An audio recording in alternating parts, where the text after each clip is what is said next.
Welcome to Glow Tide Fairy Tales. இன்னைக்கு நம்ம பார்க்க போற கதை ஒரு இன்ட்ரெஸ்டிங்கான ஸ்டோரி. கொரியன் பிரின்சஸ் மற்றும் இந்தியா பிரின்ஸ் காதல் கதை. சரி வாங்க நம்ம கதைக்குள்ள போகலாம். பழமையான இந்திய ராச்சியம் சூரியபுரி. அங்கு வீரத்துக்கும் கருணைக்கும் பெயர் பெற்ற இளவரசன் அர்ஜுன் வாழ்ந்தான். வாள் சண்டையில் சிங்கம் போல இருந்தாலும் இசையை நேசிக்கும் மென்மை இருந்தது. ஆனால் ஒவ்வொரு நிலவிரவிலும் என் விதியை மாற்றப் போகும் ஒருவர் எப்போது வருவார் என்று அவன் மனம் கூறியது. தூரத்து கொரியா ராச்சியத்தில் இளவரசி ஹானுல் வாழ்ந்தாள். நாட்டில் அழகும் அறிவும் சேர்ந்த இளவரசி அவள். வில்லுவித்தை, நடனம், மருத்துவ மூலிகைகள் எல்லாவற்றிலும் அவள் அசத்தல் திறமை கொண்டவள். ஆனால் இளவரசியின் சந்தோஷம் நிலைக்கவில்லை. கொரியா ராச்சியம் பெரும் வறுமையில் இருந்தது. எனவே ஹானுலை ஒரு பணக்கார கொடிய இளவரசனுக்கு திருமணம் செய்ய முடிவு செய்தனர். அது இளவரசிக்கு கடைசியில்தான் தெரிய வந்தது. இந்த விஷயம் தெரிந்தவுடன் இளவரசி அவள் தாய் தந்தையிடம் மன்றாடினாள். ஆனால் அவர்கள் அவளை கட்டாயப்படுத்தினார்கள். பிறகு அவள் அந்த இளவரசனிடம் கூட மன்றாடினாள். அனைவரும் அவளையே கஷ்டப்படுத்தினார்கள். பின் அவள் கோபத்துடன் சென்றாள். இளவரசி ஹானுல் ஒரு தைரியமான முடிவு எடுத்தாள். அவள் எதிர்காலத்திற்காக. எனவே அவள் கொரியாவிலிருந்து தப்பித்து வேறு எங்காவது செல்ல நினைத்தாள். அங்கு பலத்த மழை பெய்தது. அந்த மழையிலும் அவள் ஒரு பெரிய கப்பலில் யாருக்கும் தெரியாமல் ஏறினாள். இந்த பக்கமோ இளவரசரிடத்தில் ஒரு ஜோதிடர், தூர நாட்டில் இருந்து வரும் ஒரு இளவரசி உங்கள் ராச்சியத்தின் விதியை மாற்றுவாள் என்று கூறினார். இளவரசர் அதனை பெரிதாக எடுத்துக்கொள்ளவில்லை. ஆனால் அர்ஜுனின் தாய் ராணி அதில் ஏதோ உண்மை இருப்பதாக நம்பினார். அந்த இரவே அர்ஜுனுக்கு ஒரு மர்ம கனவு வந்தது. வெள்ளையாடையில் ஒரு பெண் நில ஒளியில் நிற்பதை அவன் கண்டான். எதிர்பாராத விதமாக அன்று கடலில் பெரும் புயல் காற்று வீசியது. அதில் அந்த கப்பல் தள்ளாடியது. அதனால் இளவரசி ஹானுல் தப்பிப்பதற்கு கப்பலில் இருந்து வேகமாக குதித்தாள். பிறகு ஒரு மரதுண்டை பிடித்துக் கொண்டு மிதந்தாள். இரவு முழுவதும் மயக்கத்திலேயே இருந்தாள்.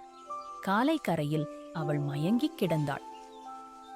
இதே நேரத்தில் இளவரசன் குதிரையில் காட்டிக்கு சென்றான். எங்கு நதியோரத்தில் மயக்கத்தில் இருந்த ஹானுலை பார்த்து கனவில் வந்த இளவரசி என உறுதி செய்தான். பிறகு அவளை அரண்மனைக்கு கொண்டு வந்தான். சிறிது நேரம் கழித்து அவள் மயக்கத்தில் இருந்து முழித்தாள். முதலில் அவள் மிகவும் பயந்தாள். பிறகு அங்கு இருந்த அனைவரும் அவளை நன்றாக நடத்தினர். எனவே இளவரசி ஹானுல் பாதுகாப்பாக உணர்ந்தாள். இளவரசி ஹானுலை அர்ஜுன் சந்தித்தான். அவன் இளவரசியை பற்றி கேட்டான். ஆனால் ஹானுலோ அவள் ஒரு சிறிய நாட்டின் இளவரசி என்று கூறினாள். முழு உண்மையை கூறவில்லை. இளவரசன் அர்ஜுன் ஹானுலுக்கு அரண்மனை முழுவதும் சுற்றி காட்டினான். பிறகு இளவரசன் வயலின் வாசிக்க இளவரசி ஹானுல் அதை கேட்டு ரசித்தாள். இருவரும் மகிழ்ச்சியாக இருந்தனர். ஹானுல் அங்கு இருந்தாலும் அவளுடைய வில் பயிற்சியை விடவில்லை. விடாமல் பயிற்சி செய்தாள். இதே நேரத்தில் இளவரசியை திருமணம் செய்த நினைத்த இளவரசனுக்கு ஹானுல் இந்தியாவில் உள்ளதாக செய்தி வந்தது. அவன் அவர்கள் மேல் போர் தொடுக்க நினைத்தான். ஒரு நாள் இளவரசி ஹானுல் அரண்மனை தோட்டத்தில் பூக்களை பார்த்து நடந்து கொண்டிருந்தாள். திடீரென அவள் மயங்கி விழுந்தாள். பிறகு அதை பார்த்து அர்ஜுன் அவளை அறைக்கு தூக்கி சென்றான். அப்போது யதார்த்தமாக அவளுடைய கையை பார்த்தபோது ஒரு கொரிய குறியீடு இருந்தது. அதை பார்த்து அவன் அதிர்ந்தான். பிறகு அவளுடைய மயக்கம் தெளிந்தவுடன் இளவரசன் அந்த குறியீடை பற்றியும் இளவரசி பற்றியும் உண்மையை கேட்டான். இளவரசி அழுது கொண்டே அவளுடைய வாழ்க்கையை பற்றி கூறினாள். அதற்கு இளவரசன் ஹானுலுக்கு ஆறுதல் சொல்லி நீ இங்கேயே இரு என்றான். இதனால் கொஞ்சம் கொஞ்சமாக இருவருக்கும் காதல் மலர்ந்தது. இருவரும் மகிழ்ச்சியாக இருந்தனர். ஒன்றாக குதிரையில் சவாரி செய்தனர். இளவரசி ஹானுலும் இளவரசன் அர்ஜுனும் நேரத்தை ஒன்றாக கழித்தனர். பிறகு இருவரும் திருமணம் செய்து கொள்ள நினைத்தனர். அரண்மனையை மகிழ்ச்சியான அதை கொண்டாடினர். ஆனால் திடீரென மந்திரி இளவரசியை குற்றம் சாட்டினார். கொரியா நாட்டு படை யுத்தம் செய்கின்றனர் என்று. எனவே அவளை தாக்க முயன்றனர். அதில் இருந்து அர்ஜுன் தான் ஹானுலை காப்பாற்றினான். இளவரசன் அர்ஜுன் இளவரசி ஹானுலிடம் நடந்ததற்காக மனம் உடைந்து மன்னிப்பு கேட்டான். ஆனாலும் இளவரசி மிகவும் சோகமாகவும் குற்ற உணர்ச்சியோடும் இருந்தாள். அவளால்தான் இந்த நாட்டிற்கு பிரச்சனை என்று நினைத்தாள். பிறகு இளவரசன் அவளை அணைத்து சமாதானப்படுத்தினான். பிறகு இருவரும் தைரியத்துடன் போரை எதிர்கொள்ள கலந்துரையாடினர். இளவரசி ஹானுலும் போருக்கு பயங்கரமாகவும் கடினமாகவும் உழைத்தாள். இளவரசனும் அவளுக்கு உதவி செய்தான். இறுதியாக போரும் வந்தது. அனைவரும் நம்பிக்கையோடும் தைரியத்தோடும் போரிட்டனர். இளவரசர் அர்ஜுனும் கொரிய இளவரசரும் கடுமையாக சண்டையிட்டனர். அதில் அர்ஜுனுக்கு காயம்பட்டு மயங்கினான். இளவரசி அதை பார்த்து பயந்தாள். இளவரசி அர்ஜுனை கோட்டைக்கு அழைத்து சென்று அவளுக்கு தெரிந்த மருத்துவத்தை பார்த்தாள். ஆனால் ஒரு பயனும் இல்லை. எனவே அவளுடைய கொரிய குறியீடை அவன் மேல் வைத்த போது அவன் காயம் குணமானது. இந்த வாய்ப்பை பயன்படுத்தி கொரிய இளவரசன் ஹானுலை கடத்த முயன்றான். ஹானுல் எவ்வளவோ முயற்சி செய்தும் அதை தடுக்க முடியவில்லை. அவள் மயங்கிவிட்டாள். பிறகு அவன் அவளை கடத்தி கோட்டைக்கு கொண்டு சென்றான். அர்ஜுன் மயக்கத்தில் இருந்து விழித்தான். ஒரு சேவகன் இளவரசியை கடத்து சென்றதை கூறினான். பிறகு இளவரசன் மிகவும் வருத்தத்தோடு அவளை காப்பாற்ற கொரிய இளவரசனின் கோட்டைக்கு சென்றான். அர்ஜுன் கோட்டைக்கு வந்த செய்தியை சேவகன் மூலம் அறிந்த கொரிய இளவரசன் அவனிடம் சண்டையிட்டான். கொரிய இளவரசரும் அர்ஜுனும் கடுமையாக வாள் சண்டை போட்டனர். அந்த சண்டையில் கொரிய இளவரசர் தோற்றான். ஆனாலும் கொரிய இளவரசன் அர்ஜுனை கொல்வதற்காக கோட்டையில் நெருப்பை பற்ற வைத்தான். அந்த நெருப்பிலும் இளவரசியை தேடினான் அர்ஜுன். இறுதியாக அர்ஜுன் ஹானுலை கண்டுபிடித்தான். அவளை மயக்கத்தில் இருந்து எழுப்ப முயன்றான். ஆனால் முடியவில்லை. எனவே அவளை தூக்கி கொண்டு சென்றான். அரண்மனை முழுவதும் சுற்றி இறுதியாக வழியை கண்டுபிடித்தான்.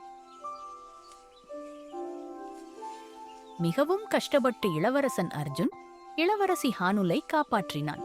இளவரசியும் விழித்தாள். இளவரசன் ஹானுலை காப்பாற்றியதற்காக நன்றி கூறி அவனை அன்பாக அணைத்துக் கொண்டாள். ராஜ்யமே இளவரசன் மற்றும் இளவரசியின் வருகையை எதிர்நோக்கி காத்து கொண்டிருந்தனர்.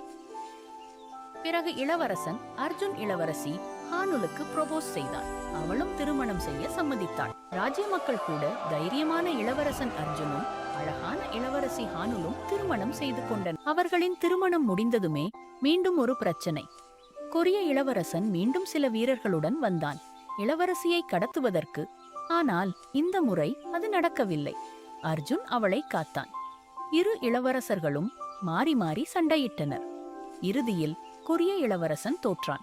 இளவரசியும் இளவரசரும் சேர்ந்தனர். ஒரு இரவு அர்ஜுனும் ஹானுலும் அரண்மனை மாடியில் அமர்ந்திருந்தனர். நிலவு ஒளியில் அவர்கள் பழைய நாட்களை நினைத்தனர். நான் அந்த கப்பலில் ஏறவில்லை என்றால் என்று ஹானுல் கேட்டாள். அர்ஜுன் சிரித்தபடி, விதி எப்படியும் உன்னை என்னிடம் கொண்டு வந்திருக்கும் என்றான். அவர்கள் ஒருவரை ஒருவர் அணைத்துக் கொண்டனர். ஆண்டுகள் கடந்தும் அவர்களின் காதல் கதை தலைமுறைகளால் சொல்லப்பட்டது. இந்திய இளவரசனும் கொரிய இளவரசியும் இணைந்த கதை உலகம் முழுவதும் பரவியது. அவர்கள் காதல் இரண்டு நாடுகளை மட்டுமல்ல, இரண்டு இதயங்களையும் இணைத்தது. அந்த காதல் கதை இன்னும் நட்சத்திரங்களில் வாழ்கிறது. இறுதியாக இந்த கதையும் முடிவுக்கு வந்தது. ஹாய் குட்டீஸ், இன்று நாம் பார்க்க போகும் ஸ்டோரி ரொம்பவே மேஜிக்கல் அண்ட் ட்ரீமியாக இருக்கும். ஒரு சாதாரண பெண் எப்படி மூன் கிங்டம் பிரின்சஸ் ஆனாள் தெரியுமா? வாங்க பார்க்கலாம். அழகான மலைகள் சூழ்ந்த கிராமத்தில் 18 வயது ஆரா வாழ்ந்தாள். அவள் மிகவும் கருணையுள்ள துணிச்சலான இளம்பெண். ஒவ்வொரு இரவும் நிலாவை பார்த்து ரசிப்பது அவளது ஃபேவரிட் ஹாபிட். நிலாவில் என்ன ரகசியம் இருக்கும் என்று அடிக்கடி யோசிப்பாள். அவளுக்கு தெரியவில்லை, அந்த நிலா அவளது வாழ்க்கையை மாற்றப் போகிறது. ஒரு ஃபுல் மூன் நைட், ஒரு பெரிய அட்வென்ச்சருக்கு ஆரம்பம். ஒரு பௌர்ணமி இரவு வந்தது. நிலா வழக்கத்தை விட அதிகமாக ஒளிர்ந்தது. ஆரா ஆச்சரியமாக வானத்தை பார்த்தாள். திடீரென வெள்ளி நிற ஒளிக்கதிர் அவள் முன் விழுந்தது. அதன் நடுவில் ஒரு சிறிய வெள்ளை முயல் நின்றிருந்தது. அது சாதாரண முயல் அல்ல. முயல் பேசினால் எப்படி இருக்கும்? ஆரா, என்னுடன் வா என்று முயல் பேச ஆரம்பித்தது. ஆரா அதிர்ச்சியில் கண்களை பெரிதாக்கினாள். முயல் தன்னை லூமி என்று அறிமுகப்படுத்தியது. அது மூன் கிங்டமிலிருந்து வந்திருந்தது. உன் உதவி எங்களுக்கு தேவை என்றது. ஆராவின் அட்வென்ச்சர் ஆரம்பித்தது. ஒரு சீக்ரெட் போர்ட்டல் திறந்தது. லூமி ஒரு வெள்ளி சாவியை எடுத்தது. அதன் ஒளி வானத்தில் ஒரு கதவை உருவாக்கியது. ஆரா பயத்துடனும் ஆர்வத்துடனும் உள்ளே நுழைந்தாள். நட்சத்திரங்கள் சுற்றி நடனமாடின. அவள் விண்வெளியை கடந்து சென்றாள். அடுத்த நொடி அவள் நிலாவில் இருந்தாள். ஆராவின் கண்கள் ஆச்சரியத்தில் மின்னின. எங்கும் வெள்ளி அரண்மனைகள் இருந்தன. நூற்றுக்கணக்கான மூன் ராபிட்ஸ் ஓடிக்கொண்டிருந்தனர். அவர்கள் மேஜிக் ரைஸ் கேக்ஸ் செய்து கொண்டிருந்தனர். அந்த கேக்குகள் மக்களின் கனவுகளை உருவாக்கின. இது ஒரு ட்ரீம் வேர்ல்ட் போலிருந்தது. யார் இந்த ஹேண்ட்சம் பிரின்ஸ்? அரண்மனையில் இளவரசன் ஆரின் வாழ்ந்தான். அவன் துணிச்சலான, புத்திசாலியான பிரின்ஸ். மூன் ராபிட்ஸ் அனைவரும் அவனை நேசித்தனர். ஆராவை பார்த்ததும் அவன் ஆச்சரியப்பட்டான். நீங்கள்தான் தேர்ந்தெடுக்கப்பட்டவர் என்றான். ஆராவுக்கு ஒன்றும் புரியவில்லை. இந்த மேஜிக் ரைஸ் கேக்கில் என்ன ஸ்பெஷல்? மூன் ராபிட்ஸ் தயாரிக்கும் ரைஸ் கேக்ஸ் உலக மக்களின் நல்ல கனவுகளை உருவாக்கின. குழந்தைகளின் இனிய கனவுகள் அனைத்தும் இங்கிருந்தே சென்றன. ஆனால் சமீபத்தில் அவை பலவீனமாக ஆரம்பித்தன. கெட்ட கனவுகள் உலகம் முழுவதும் பரவின. எல்லோரும் கவலையில் இருந்தனர். ஒரு டார்க் ஃபோர்ஸ் தாக்கிக் கொண்டிருந்தது. மூன் கிங்டமுக்கு என்ன ஆபத்து? ஆரின் ஒரு பழமையான புத்தகத்தை காட்டினான். அதில் டார்க் ஸ்பிரிட்ஸ் பற்றிய எச்சரிக்கை இருந்தது. அவர்கள் ட்ரீம் கிறிஸ்டலை திருட திட்டமிட்டிருந்தனர். அது நடந்தால் அனைத்து நல்ல கனவுகளும் மறைந்துவிடும். மூன் கிங்டம் அழியும். ஆரா அதிர்ச்சியடைந்தாள். மூன் குயின் ஒரு தீர்க்க தரிசனத்தை கூறினார். பூமியிலிருந்து வரும் துணிச்சலான பெண் மட்டுமே நம்மை காப்பாற்ற முடியும். அந்த பெண் ஆராதான். அவளது இதயத்தில் தூய ஒளி இருந்தது. மூன் ராபிட்ஸ் அனைவரும் அவளை நம்பினர். ஆரா தைரியமாக சம்மதித்தாள். ஹீரோயின் ஆக வேண்டுமென்றால் ட்ரெய்னிங் வேண்டுமல்லவா? ஆரின் ஆராவிற்கு மூன் மேஜிக் கற்றுக் கொடுத்தான். அவள் ஒளி சக்தியை பயன்படுத்த கற்றுக்கொண்டாள். நட்சத்திரங்களை அழைக்கவும் கற்றுக்கொண்டாள். ஒவ்வொரு நாளும் அவள் வலிமையானாள். ஆரினும் ஆராவும் நெருங்கிய நண்பர்களாக மாறினர். ஒரு ஸ்பெஷல் பாண்ட் உருவானது. ட்ரீம் ஃபாரஸ்டில் ட்ரீம் கிறிஸ்டலன் வரைபடம் மறைந்திருந்தது. ஆரா, ஆரின், லூமி மூவரும் பயணித்தனர். மந்திர மரங்கள் பேசின. ஒளி பட்டாம்பூச்சிகள் வழிகாட்டின. ஆனால் இருள் அவர்களை கண்காணித்தது. ஆபத்து நெருங்கியது. டார்க் ஸ்பிரிட்ஸ் அனுப்பிய ஷேடோ வுல்ஃப்ஸ் தாக்கின. ஆரா பயந்தாலும் ஓடவில்லை. Moon magic பயன்படுத்தினாள். ஒளி அம்புகள் வானில் பறந்தன. ஓநாய்கள் தோற்கடிக்கப்பட்டன. அவள் உண்மையான ஹீரோயின் ஆக மாறினாள். ஒரு ஹிடன் க்ளூ கிடைத்தது. மந்திர ஏரியில் ஒரு ஸ்டார் பேர்ல் இருந்தது. அதை எடுத்ததும் ஒரு வரைபடம் தோன்றியது. ட்ரீம் கிறிஸ்டல் இருக்கும் இடம் தெரிந்தது. ஆனால் டார்க் ஸ்பிரிட்ஸுக்கும் அந்த தகவல் கிடைத்தது. போட்டி ஆரம்பித்தது. நேரம் குறைந்து கொண்டிருந்தது. டார்க் ஸ்பிரிட்ஸ் அரண்மனையை தாக்கினர். மூன் ராபிட்ஸ் பயத்தில் ஓடினர். ரைஸ் கேக் ஃபேக்டரி அழிக்கப்படத் தொடங்கியது. நல்ல கனவுகள் மெதுவாக மறைந்தன. மூன் குயின் காயமடைந்தார். நிலைமை மோசமானது. ஒரு உண்மையான ஹீரோயின் என்ன செய்வாள் தெரியுமா? நான் அனைவரையும் காப்பாற்றுவேன் என்றாள் ஆரா. அவளது கண்களில் துணிச்சல் பிரகாசித்தது. ஆரின் அவளுக்கு ஆதரவாக நின்றான். மூன் ராபிட்ஸ் மீண்டும் நம்பிக்கை பெற்றனர். எல்லோரும் ஒன்றிணைந்தனர். இறுதி பயணம் தொடங்கியது. ரகசிய குகையில் என்ன இருக்கும்? அவர்கள் கிறிஸ்டல் கேப் ஐ அடைந்தனர். அங்கு ட்ரீம் கிறிஸ்டல் மிதந்து கொண்டிருந்தது. ஆனால் டார்க் ஸ்பிரிட் கிங் காத்திருந்தான். அவன் மிகவும் சக்தி வாய்ந்தவன். இந்த உலகம் இருளுக்கு சொந்தம் என்றான். பெரிய போராட்டம் ஆரம்பித்தது. உண்மையான சக்தி எங்கே இருக்கிறது? ஆரா தனது இதயத்தின் ஒளியை பயன்படுத்தினாள். அது கிறிஸ்டல் உடன் இணைந்தது. முழு குகையும் பிரகாசித்தது. டார்க் ஸ்பிரிட் கிங் பலவீனமானான். ஆனால் இன்னும் தோற்கவில்லை. இறுதி தாக்குதல் வரவிருந்தது. உண்மையான அன்பு என்ன செய்யும் தெரியுமா? டார்க் ஸ்பிரிட் கிங் ஆராவை தாக்க முயன்றான்.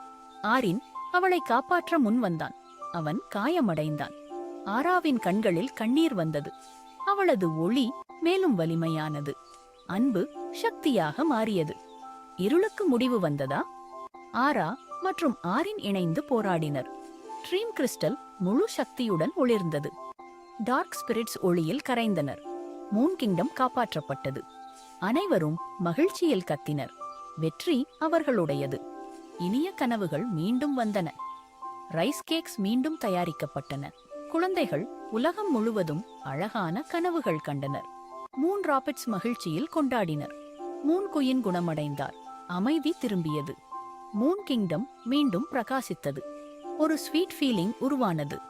ஆரா மற்றும் ஆரின் அதிக நேரம் ஒன்றாக செலவிட்டனர். அவர்கள் சிரித்தனர், பேசினர், நிலா தோட்டங்களில் நடந்தனர். அவர்களின் நட்பு காதலாக மாறியது. மூன் ராபிட்ஸ் இதை கவனித்தனர். அனைவரும் புன்னகைத்தனர். மூன் கிங்டமில் ஸ்டார் ஃபெஸ்டிவல் நடந்தது. ஆயிரக்கணக்கான விளக்குகள் வானில் பறந்தன. ஆராவிற்கு சிறப்பு மரியாதை அளிக்கப்பட்டது. அவள் அனைவரின் ஹீரோயின் ஆனாள். மக்கள் அவளை பிரின்சஸ் என்று அழைக்க ஆரம்பித்தனர். அவள் வெட்கத்துடன் சிரித்தாள். ஆரின் என்ன செய்யப் போகிறான்? ஆரின் ஒரு ஸ்பெஷல் மூன் ரிங் தயாரித்தான். அது நட்சத்திர ஒளியால் செய்யப்பட்டிருந்தது. அவன் மிகவும் பதட்டமாக இருந்தான். மூன் ராபிட்ஸ் அனைவரும் உற்சாகத்தில் இருந்தனர். ஒரு பெரிய சர்ப்ரைஸ் தயாராகிக் கொண்டிருந்தது. ஆனால் அது ஆராவிற்கு தெரியவில்லை. மிகவும் எமோஷனல் மொமெண்ட். ஆரின் ஆராவை சந்தித்தான். நீ என் வாழ்க்கையை மாற்றிவிட்டாய் என்றான். ஆராவின் கண்கள் பிரகாசித்தன. நானும் உன்னை நேசிக்கிறேன் என்றாள். இருவரும் மகிழ்ச்சியில் சிரித்தனர். அது ஒரு பியூட்டிஃபுல் மொமெண்ட். மூன்குயின் திருமணத்தை அறிவித்தார். முழு ராஜ்யமும் கொண்டாட்டத்தில் மூழ்கியது. மூன் ராபிட்ஸ் அரண்மனையை அலங்கரித்தனர். வெள்ளி மலர்கள் எங்கும் மலர்ந்தன. நட்சத்திரங்கள் கூட மகிழ்ச்சியாக மின்னின. அனைவரும் காத்திருந்தனர். ஆரா வெள்ளி நிற பிரின்சஸ் கவுன் அணிந்தாள். ஆரின் அழகான ராயல் அவுட்ஃபிட் அணிந்தான். மூன் ராபிட்ஸ் இசை வாசித்தனர். மூன் குயின் ஆசீர்வதித்தார். இருவரும் திருமணம் செய்து கொண்டனர். முழு ராஜ்யமும் கைத்தட்டியது. ஒரு சாதாரண பெண் பிரின்சஸ் ஆனாள்.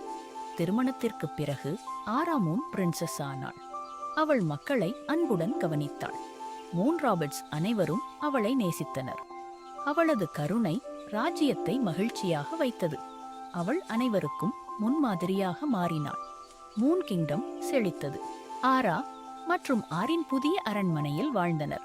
ஒவ்வொரு நாளும் புதிய மகிழ்ச்சி இருந்தது. அவர்கள் சேர்ந்து மூன் கிங்டமை ஆட்சி செய்தனர்.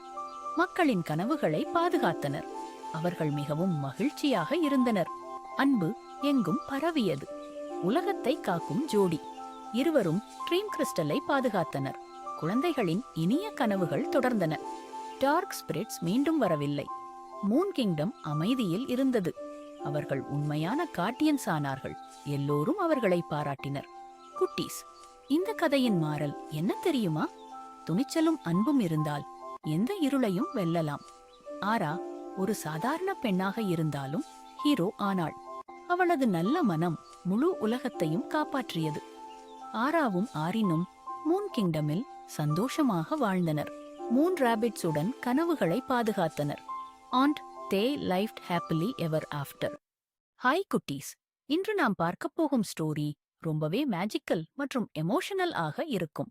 ஒரு அழகான இளவரசி ஏன் தினமும் பறவையாக மாறினாள் தெரியுமா? வாங்க பார்க்கலாம். கொரியாவின் பனிமூட்டம் நிறைந்த மலைகளுக்கு நடுவே ஒரு அழகான ஏரி இருந்தது. அதன் பெயர் மிரர் லேக். அது கண்ணாடியைப் போல மின்னியது. அதன் அருகே ஜிவு என்ற அழகான இளவரசி வாழ்ந்தாள். அவளது கண்கள் நிலவொளியைப் போல ஜொலித்தன. ஆனால் அவளிடம் யாருக்கும் தெரியாத ஒரு பெரிய சீக்ரெட் இருந்தது. ஒவ்வொரு காலையிலும் சூரியன் உதித்தவுடன் ஜிவுவின் உடலில் ஒரு மந்திரம் செயல்பட்டது. அவளது கைகள் இறக்கைகளாக மாறின. அவளது உடல் வெள்ளை அன்னப்பறவையாக மாறியது. மாலை வரை அவளால் மனித உருவத்திற்கு திரும்ப முடியாது. இந்த ரகசியத்தை யாரிடமும் சொல்ல முடியவில்லை. தனியாகவே அந்த சாபத்துடன் வாழ்ந்தாள். ஒரு மெசேஜ், ஒரு ஹோப். ஜிவுவின் தாயார் பல ஆண்டுகளுக்கு முன் இறந்துவிட்டார். இறப்பதற்கு முன் ஒரு விஷயம் மட்டும் கூறினார். மிரர் ஃபெதர் என்ற மந்திர இறகை கண்டுபிடி. அது மட்டுமே உன் சாபத்தை உடைக்கும். அந்த வார்த்தைகள் ஜிவுவின் மனதில் எப்போதும் ஒலித்துக் கொண்டே இருந்தன. அதுவே அவளுக்கு நம்பிக்கையாக இருந்தது. பல வருடங்கள் ஆனாது. ஆனால் எந்த க்ளூவும் இல்லை. ஜிவு பல இடங்களில் தேடினாள். மலைகள், காடுகள், பழமையான கோவில்கள் என எல்லா இடங்களுக்கும் சென்றாள். ஆனால் மிரர் ஃபெதரை கண்டுபிடிக்க முடியவில்லை. ஒவ்வொரு நாளும் சாபம் தொடர்ந்தது. அவள் மனம் சோர்ந்தாலும் நம்பிக்கையை விடவில்லை. ஒரு நாள் அதிசயம் நடந்தது. ஏரியின் நடுவில் தோன்றிய மேஜிக் லைட். ஒரு இரவு மிரர் லேக்கின் நடுவில் வெள்ளி ஒளி தோன்றியது. ஜிவு ஆச்சரியமாக அதை பார்த்தாள். அந்த ஒளிக்குள் இருந்து ஒரு வயதான பெண் வெளிவந்தாள். அவளது கண்கள் நட்சத்திரங்களைப் போல மின்னின. "நீ தேடும் மிரர் ஃபெதர் இன்னும் இருக்கிறது" என்றாள். ஜிவுவின் இதயம் வேகமாக துடித்தது. ஆனால் அதற்கு ஒரு டேஞ்சரஸ் கண்டிஷன் இருந்தது. "மிரர் ஃபெதரை பெற நீ மறக்கப்பட்ட ராச்சியத்திற்கு செல்ல வேண்டும்" என்றாள். ஜிவு குழப்பமடைந்தாள். "அங்கு சென்றவுடன் அனைவரும் உன்னை மறந்து விடுவார்கள். உன் பெயரையே உலகம் நினைவில் வைத்திருக்கிறது." இந்த வார்த்தைகள் அவளை பயமுறுத்தின. ஆனால் சாபத்தை உடைக்க அவள் முடிவு செய்தாள். ஆனால் ஒவ்வொரு நாளும் அவளுடைய சாபம் அதிகரித்துக் கொண்டே இருந்தது. சில நாட்கள் அவள் இரவில் கூட அன்னமாக மாறினாள். பிரேவ் பிரின்சஸ் தனது ஜர்னியை தொடங்கினாள். அடுத்த நாள் ஜிவு அரண்மனையை விட்டு கிளம்பினாள். பனிமலைகளை கடந்தாள். அடர்ந்த காடுகளை கடந்து சென்றாள். இரவு முழுவதும் பயணம் செய்தாள். பல நாட்கள் கழித்து அந்த மர்ம இராச்சியத்தை அடைந்தாள். அப்போது விசித்திரமான ஒன்று நடந்தது. அனைவரும் அவளை மறந்துவிட்டார்களா? ஜிவு நகரத்திற்குள் நுழைந்தாள். ஆனால் யாரும் அவளை அடையாளம் காணவில்லை. அவளை பார்த்தவர்கள் அந்நியரைப் போல நடந்து கொண்டனர். அரண்மனை காவலர்கள் கூட அவளை அறியவில்லை. "நான் ஜிவு" என்று கூறினாள். ஆனால் யாரும் நம்பவில்லை. அவளது இதயம் உடைந்தது. ஜிவுவை காத்திருந்த பிகஸ்ட் ஷாக். ஒரு கடையின் கண்ணாடியில் தன் முகத்தை பார்த்தாள். ஆனால் அது அவளது முகமல்ல. முற்றிலும் வேறு ஒருவரின் முகம் தெரிந்தது. ஜிவு அதிர்ச்சியில் உறைந்தாள். அவள் தன்னையே அடையாளம் காண முடியவில்லை. மறக்கப்பட்ட ராச்சியத்தின் மந்திரம் வேலை செய்யத் தொடங்கியது. மறைந்து கொண்டிருக்கும் வாழ்க்கை ஜிவு உலகிலிருந்து அழிந்து கொண்டிருந்தாளா? நாட்கள் செல்ல செல்ல விசித்திரமான விஷயங்கள் நடந்தன. அவளைப் பற்றிய நினைவுகள் உலகத்திலிருந்து மறைந்தன. அவளது ஓவியங்கள் காணாமல் போயின. அவளது அறை காலியாகிவிட்டது. அவள் ஒருபோதும் பிறக்காதவள் போல உலகம் மாறியது. ஆனால் ஜிவு இன்னும் ஹோப்பை விடவில்லை. ஏனெனில் மிரர் ஃபெதர் இன்னும் எங்கோ காத்திருந்தது. எல்லோரும் மறந்துவிட்டால் எப்படி இருக்கும்? அந்த இரவு ஜிவு தனியாக ஒரு பழைய மரத்தின் கீழ் அமர்ந்தாள். யாருக்கும் அவளை தெரியவில்லை. யாரும் அவளிடம் பேசவில்லை. தன் சொந்த பெயரைக் கூட யாரும் நினைவில் வைத்திருக்கவில்லை. அவளது கண்களில் கண்ணீர் வழிந்தது. ஆனால் அவள் தனது மிஷனை கைவிடவில்லை. ஒரு ஸ்வான் அவளை எங்கே அழைத்துச் சென்றது. அடுத்த நாள் தொலைவில் ஒரு பெரிய வெள்ளை அன்னம் பறந்து வந்தது. அது ஜிவுவை பார்த்து மெதுவாக பறக்க ஆரம்பித்தது. அது ஏதோ வழிகாட்டுவது போல இருந்தது. ஜிவு அதை பின்தொடர்ந்தாள். அந்த அன்னம் அவளை ஒரு மர்மமான காட்டிற்குள் அழைத்துச் சென்றது. அந்த காடு முழுவதும் வெள்ளி நிற மரங்களால் நிரம்பியிருந்தது. ஒவ்வொரு இலையும் கண்ணாடியைப் போல மின்னியது. ஜிவு நடந்தபோது மரங்கள் அவளை பார்த்துக் கொண்டிருப்பது போல தோன்றின. காற்றில் ஒரு மர்மமான இசை கேட்டது. அந்த இடம் சாதாரண காடு இல்லை. அங்கே பெரிய ரகசியம் மறைந்திருந்தது. ஃபாரஸ்ட் அன் நடுவில் என்ன இருந்தது தெரியுமா? காட்டின் ஆழத்தில் ஒரு பிரம்மாண்ட அரண்மனை இருந்தது. அது முழுவதும் கண்ணாடியால் உருவாக்கப்பட்டிருந்தது. நிலவொளி அதன் மேல் விழுந்து 1000 நட்சத்திரங்களைப் போல மின்னியது. ஜிவு ஆச்சரியத்தில் நின்றாள். அரண்மனை கதவு தானாகத் திறந்தது. அவளை உள்ளே வர அழைப்பது போல இருந்தது. அரண்மனைக்குள் ஆயிரக்கணக்கான கண்ணாடிகள் இருந்தன. ஒவ்வொரு கண்ணாடியிலும் ஜிவுவின் வாழ்க்கை தெரிந்தது. அவளது சிறுவயது, அவளது சிரிப்பு, அவளது குடும்பம், அவள் மறந்துவிட்ட நினைவுகள் அனைத்தும் அங்கே இருந்தன. அப்போது ஒரு பயங்கரமான உண்மை வெளிப்படத் தொடங்கியது. இது இம்பாசிபிள். ஒரு பெரிய கண்ணாடி திடீரென ஒளிர்ந்தது.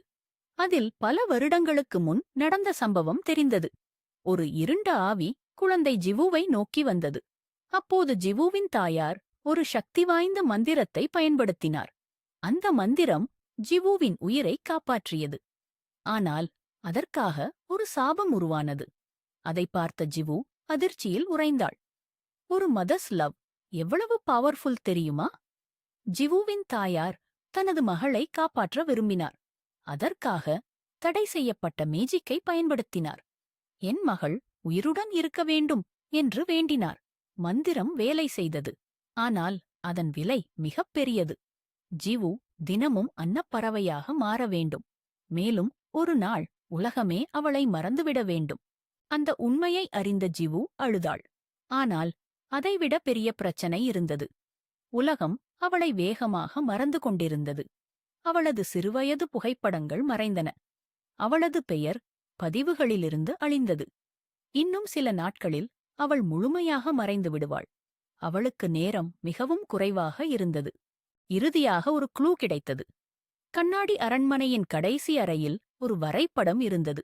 அது ஒரு ரகசிய குகையை காட்டியது. அந்த குகையில் மிரர் ஃபெதர் மறைக்கப்பட்டிருந்தது. ஜிவு உடனே பயணத்தைத் தொடங்கினாள். ஆபத்தான பள்ளத்தாக்குகளை கடந்தாள். இறுதியில் அந்த குகையை அடைந்தாள். பல வருடங்களாக தேடிய ட்ரெஷர். குகையின் நடுவில் ஒரு வெள்ளி ஒளி பிரகாசித்தது. அதன் மத்தியில் ஒரு அழகான இறகு மிதந்தது. அதுவே மிரர் ஃபெதர். ஜிவுவின் கண்கள் மகிழ்ச்சியில் பிரகாசித்தன. இளவரசி மெதுவாக மந்திர இறகை தொட்டவுடன் பிரகாசமான ஒளி எல்லா இடங்களிலும் பரவியது. அந்த சாபம் உடனே உடைந்து அவள் மீண்டும் உண்மையான இளவரசியாக மாறினார். கிராம மக்கள் அனைவரும் ஆச்சரியத்தில், இவர்தான் நம் உண்மையான இளவரசி என்று மகிழ்ச்சியுடன் கூறினர். பல ஆண்டுகளாக மறைந்திருந்த அவளின் ஐடென்டிட்டி அனைவருக்கும் தெரிய வந்தது. அவள் இனி மகிழ்ச்சியுடன் வாழ்க்கையை என்ஜாய் செய்தாள். சூரியன் உதிக்கும் நேரத்திலும் அவள் மீண்டும் ஸ்வானாக மாறவில்லை. ஏனெனில் சாபம் முற்றிலும் நீங்கியிருந்தது. சில காலத்திற்குப் பிறகு அன்பான இளவரசருடன் அவள் திருமணம் செய்து கொண்டாள். இருவரும் அன்பும் சந்தோஷமும் நிறைந்த ராஜ்யத்தில் என்றும் ஹாப்பிலி வாழ்ந்தனர்.